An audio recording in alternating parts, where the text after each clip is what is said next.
कल लोकसभा चुनाव के दूसरे फेज के तहत वोटिंग होगी, लेकिन उससे पहले देश में चुनावी चर्चा अलग ही मोड़ ले चुकी है। संपत्ति, मंगलसूत्र से बात विरासत तक पर सियासी जंग छिड़ी हुई है। लेकिन इस बीच पॉलिटिकल पारा यूपी का बेहद बढ़ा हुआ दिखाई दे रहा है। कन्नौज में तो बात भारत और पाकिस्तान तक जा पहुंची है, तो वहीं अमेठी और रायबरेली में राहुल प्रियंका के नाम की चर्चा एक बार फिर गर्म हो चली है।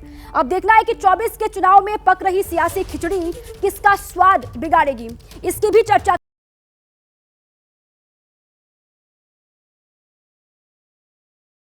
और मेरे साथ नोएडा से वीरेश पांडे होंगे, जिनके पास आपको लिए चलेंगे और विस्तार से इन खबरों पर बात करेंगे। देखिए, उससे पहले पास है, उससे आपको जल्दी से हम रूबरू करवा दें। कन्नौज से है, कन्नौज सीट पर इंडिया एनडीए में जंग। देखिए, कन्नौज से अखिलेश यादव ने पर्चा भरा है। सुब्रत पाठक बोले हैं कि भारत पाकिस्तान मैच जैसा अब कन्नौज में मुकाबला होगा। तेज प्रताप से भारत नेपाल जैसा मैच होता, सुब्रत ने यह कहा। अखिलेश ने सुब्रत के बयान का जवाब दिया। हिंदुस्तान पाकिस्तान की ही बात करते हैं, उन्होंने कहा, और साथ ही बेरोजगारी की बात क्यों नहीं करते। हम समाजवादी 6 बॉल पर 6 छक्के मारेंगे, अखिलेश यादव ने कहा कि सुब्रत न बैट उठा पाएंगे और न ही बॉल फेंकने लायक बचेंगे। कन्नौज में अखिलेश और सुब्रत में सीधा मुकाबला है। तो आज नॉमिनेशन फाइल कर दिया है अखिलेश यादव ने। अचानक से वो सामने आए और उन्होंने अपना नामांकन दाखिल किया, और दूसरी ओर सुब्रत पाठक ने भी नामांकन दाखिल कर दिया है। रोचक होना चाहिए। अगर तेज प्रताप लड़ते तो मैच होता भारत और नेपाल के बीच में, अब मैच है भारत और पाकिस्तान के बीच में, तो स्वाभाविक है कि जब वर्ल्ड कप में हमेशा भारत जीतता है। जो पहलवान हारने लगता है फिर वो छटपटाता है, वो भागता है, फिर इसी तरह के काम करता है जो तो आप बता रहे हो। अरे भाई, कन्नौज से क्या लेना देना भारत पाकिस्तान का, क्या लेना देना बताओ कन्नौज से।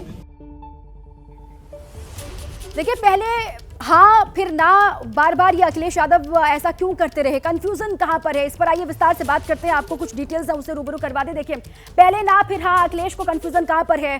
तेज प्रताप यादव को टिकट दिया 22 अप्रैल को समाजवादी पार्टी ने। उसके बाद अचानक से चर्चा हुई अखिलेश यादव के नाम को लेकर। 23 अप्रैल को बड़े नेताओं ने फैसले पर सोचने को कहा अखिलेश यादव से। उन्होंने कहा कि इस फैसले पर आप विचार कीजिए, और 23 अप्रैल को ही नामांकन डॉक्यूमेंट पर रात में साइन हुआ। और उसके बाद देखिए, 24 अप्रैल को अखिलेश के नामांकन की औपचारिक घोषणा कर दी गई। इसके बाद आज अखिलेश यादव ने पर्चा भरा, वो तस्वीरें आपने देखी। जीत का दावा अखिलेश यादव करते हुए नजर आए। उन्होंने कहा कि जीत समाजवादी पार्टी की होगी।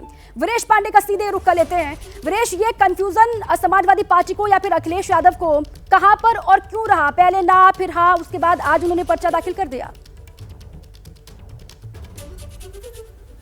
देखिए, जो चुनाव हो रहा है, समाजवादी पार्टी मुलायम सिंह यादव की गैर मौजूदगी में पहला लोकसभा चुनाव लड़ रही है, और ऐसे में उनका जो एक नेतृत्व था, उनका एक जो गाइडेंस था, वो अब अखिलेश यादव, शिवपाल और रामगोपाल को नहीं मिल रहा है। ये पहली बार ऐसा होगा कि जब से समाजवादी पार्टी का गठन हुआ है, इतने प्रत्याशी बदल दिए गए। नोएडा में था, यहां बदल दिया गया, मेरठ में बदल दिया गया, शिवपाल को बदल दिया गया, धर्मेंद्र को बदल दिया गया, तेज प्रताप को बदल दिया गया, एसटी हसन को बदल दिया, कितने कितने नाम बताऊं। और इस अदलने बदलने का दुष्परिणाम यह होगा कि समाजवादी पार्टी के नेताओं और कार्यकर्ताओं में गजब का कंफ्यूजन है, और इसका असर जो बूथ लेवल पर जो वोटिंग हो रही है उसमें भी देखने को मिल रहा है। और जो कन्नौज का जो फैसला है अखिलेश यादव का, ये उनके लिए उतना ही घातक होगा जितना हम कह सकते हैं, इस लिहाज से कि अगर कन्नौज में अखिलेश यादव कहीं हारते हैं तो यूपी में विपक्ष के सबसे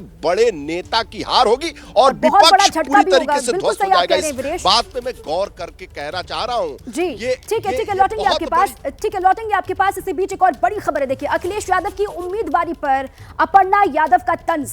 उन्होंने कहा कि मोदी के डर से बड़े नेता मैदान में उतरे हैं। अपर्णा यादव ये कह रही हैं, इंडिया गठबंधन के दिल में हार का डर है, और तीसरी बार मोदी ही प्रधानमंत्री बनेंगे, और ये विपक्ष ने भी भांप लिया है, जिसकी वजह से उनके दिल में डर है, और वो मैदान में उतरकर अब आखिरी वक्त में आ रहे हैं।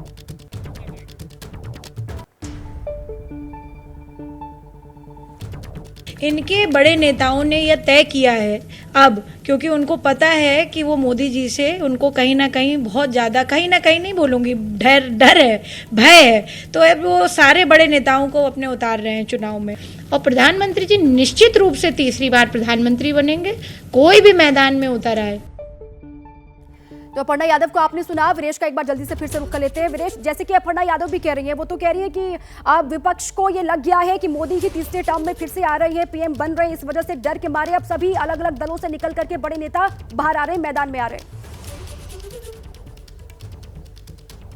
देखिए, ये अपर्णा है जो जिन्होंने कहा था मैं अपनी जो जेठानी है उनके खिलाफ कभी चुनाव नहीं लड़ूंगा, लेकिन अखिलेश यादव के नामांकन के साथ अपर्णा यादव का ये जो बयान है ये साबित कर रहा है कि बहुत दिनों से वो बियाबान में बैठी हुई हैं और वो चाहती हैं कि भैया अब तो कुछ कर दे भारतीय जनता पार्टी। एक बहुत अंदर की आपको जानकारी दे रहा हूं, जैसे ही अपर्णा यादव परिवार में जाती हैं वैसे ही यादव परिवार के सारे जो मुखिया हैं उन पे तंज कसते हैं, कहते हैं तुम्हारा भाजपा वाले कुछ नहीं करेंगे, वहीं रह जाओगी, कुछ नहीं होगा।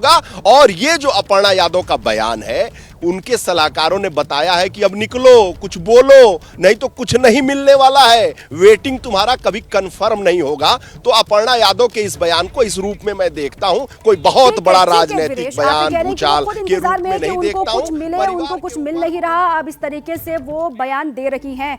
ठीक है, इसी बीच देखिए कन्नौज से आइए आगे बढ़ते हैं, अमेठी का रुख कर लेते हैं। अमेठी से बड़ी खबर यह है कि अमेठी में फिर राहुल और स्मृति की टक्कर संभव है। सूत्रों के हवाले से बड़ी खबर आप जान लीजिए, बहुत बड़ी खबर है यूपी की सियासत से जो आ रही है।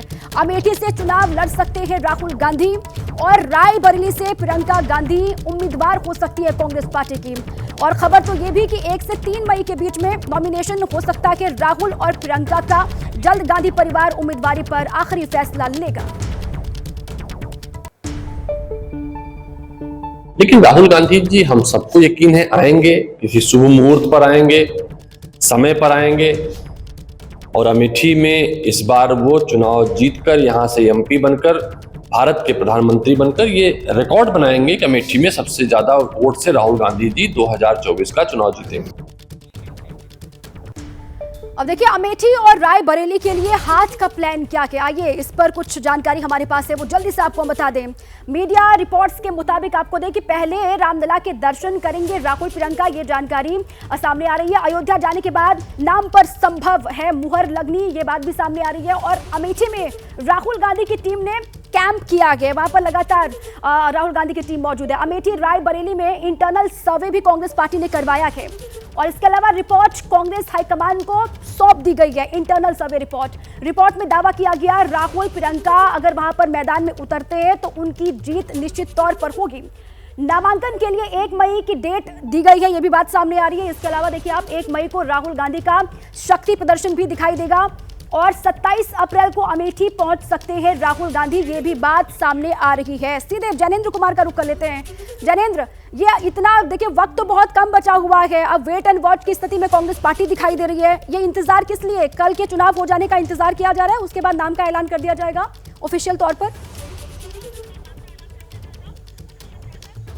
बिल्कुल, केरल में मतदान खत्म होने का इंतजार किया जा रहा है और उसके 1 से 2 दिन के अंदर अमेठी और रायबरेली के उम्मीदवारों का ऐलान हो जाएगा और पूरी संभावना है, प्रबल संभावना है कि अमेठी से राहुल गांधी और रायबरेली से प्रियंका गांधी चुनावी मैदान में उतरे। देखिए, कांग्रेस 17 सीटों पर चुनाव लड़ रही है, यूपी में 15 पर उम्मीदवारों का ऐलान हो चुका है, सिर्फ यही 2 सीटें हैं जिन पर उम्मीदवारों का ऐलान नहीं हुआ है।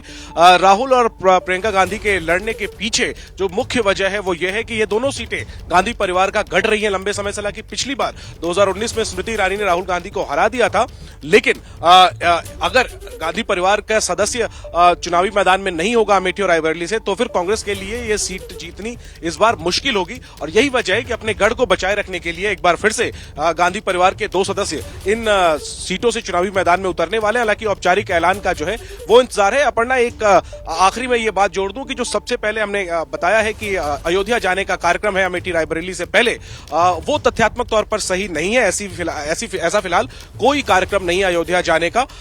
लेकिन अमेठी और रायबरेली में जो नामांकन की बात है वो 1 से 3 मई के बीच में हो सकती है। 3 मई नामांकन की आखिरी तारीख है। अमेठी और रायबरेली में जो 5वें फेज में मतदान होना है। संभव है कि 1 तारीख को राहुल गांधी और 2 तारीख को प्रियंका गांधी नामांकन दाखिल करें, लेकिन इसको लेकर के जो अंतिम फैसला है वो होना बाकी है। सूत्रों ने बताया है कि अगले 2 से 3 दिनों में ये फैसला हो जाएगा और इसके बाद औपचारिक तौर पर ऐलान कर दिया जाएगा। ठीक है, 102 दिन में इस पर फैसला लिया जा सकता है, नाम का ऐलान औपचारिक तौर पर कर दिया जाएगा। ये जानकारी जैनेंद्र दे रहे हैं। इसी बीच एक बड़ी खबर देखिए, कांग्रेस के अयोध्या प्लान पर बीजेपी भड़की है। स्मृति ईरानी ने कांग्रेस पर बड़ा हमला बोला। उन्होंने कहा कि ये वही हैं जिन्होंने प्राण प्रतिष्ठा का निमंत्रण ठुकराया था। चुनाव में अयोध्या दर्शन करने जा रहे हैं, ये उन्होंने कहा, और ये प्रभु राम लला की ही लीला है। कांग्रेस ने अमेठी की जमीन छीनी, मैंने अमेठी में अपना घर बनाया, ये बात उन्होंने कही। सुनवाते हैं।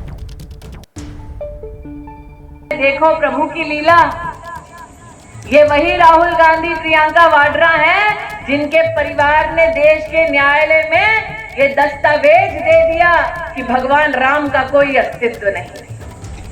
ये वही राहुल गांधी प्रियंका वाड्रा हैं जिन्होंने रामलला के प्राण प्रतिष्ठा समारोह के निमंत्रण को ठुकरा दिया। इतना अहंकार था। और आज जब उत्तर प्रदेश में चुनाव लड़ने की बारी आई है तो हमारे आराध्य याद आए हैं। तो प्राण प्रतिष्ठा का निमंत्रण दिया था कांग्रेस पार्टी को, उसको ठुकरा दिया गया। चुनाव में मजबूरी है, जिस वजह से अयोध्या जाने की बात राहुल गांधी की निकल करके सामने आ रही है। वीरेश, अब इस पर तो बीजेपी और खुद स्मृति ईरानी हमलावर हो गई है, कहा कि चुनावी मजबूरी है, इस वजह से अयोध्या जाने की बात सामने आ रही है। अब देखिए दीपा, मैं आपको बताऊं कि अब जो भारतीय जनता पार्टी है, चाहे स्मृति ईरानी हो चाहे कोई भी हो, ये जो राम को लाए हैं, राम की स्थापना किए हैं, उन पर इनका पेटेंट है। अब जब कोई आने जाने की बात करता है तो पेट में दर्द जरूर होता है, और इसलिए, और राजनीति है, और राजनीति के वक्त में अभी लोकसभा का चुनाव है। ऐसे में जब निमंत्रण दिया गया तो गए नहीं, और अब जाने की बात कर रहे हैं। हालांकि जैसा कि जैनेंद्र ने कह दिया है कि ऐसा कोई प्लान नहीं है। हो सकता है कि स्मृति ईरानी और भारतीय जनता पार्टी के इस हमलावर रुख के बाद इसमें जो राहुल गांधी हैं और प्रियंका गांधी हैं, उन्होंने अपना रुख बदला है। लेकिन ये एक कमजोर कड़ी है राहुल गांधी और प्रियंका गांधी के लिए और पूरी कांग्रेस के लिए, अयोध्या में प्राण प्रतिष्ठा के दिन नहीं जाने को लेकर। और ऐसे में भारतीय जनता पार्टी लगातार 7वें फेज तक इसको मुद्दा बनाकर रखेगी। मोदी जी ने भी मुद्दा बनाया, स्मृति तो सीधे लड़ रही है। ऑफिशियल जानकारी है नहीं कि वहां जाएंगे, अयोध्या जाएंगे राहुल गांधी या फिर नहीं जाएंगे, लेकिन इस पर बीजेपी हमलावर जरूर हो गई है। अब ये मुद्दा चुनाव में लगातार गर्माता हुआ दिखाई दे रहा है। बड़ी खबर आपको हम दे दें, प्रधानमंत्री मोदी ने अखिलेश यादव पर निशाना साधा है। उन्होंने कहा कि अखिलेश यादव को परिवार से बाहर का कोई नहीं मिला। पीएम मोदी का अखिलेश यादव पर हमला, कन्नौज से चुनाव लड़ने पर ये पीएम ने अखिलेश यादव पर निशाना साधा। उन्होंने कहा कि परिवार में कोई और यादव नहीं दिखा क्या अखिलेश यादव को, केवल परिवार के बारे में ही सोचते हैं अखिलेश यादव।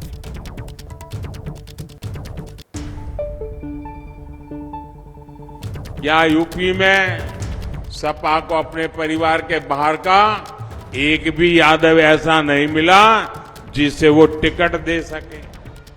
यहां बदायूं हो, मैनपुरी हो, कन्नौज हो, आजमगढ़ हो, फिरोजाबाद हो, सब जगह एक ही परिवार के सदस्यों को टिकट मिला है। ऐसे लोग हमेशा सिर्फ अपने परिवार का ही भला करेंगे, परिवार के बाहर का कोई भी व्यक्ति हो इनके लिए कोई मायना नहीं रखता।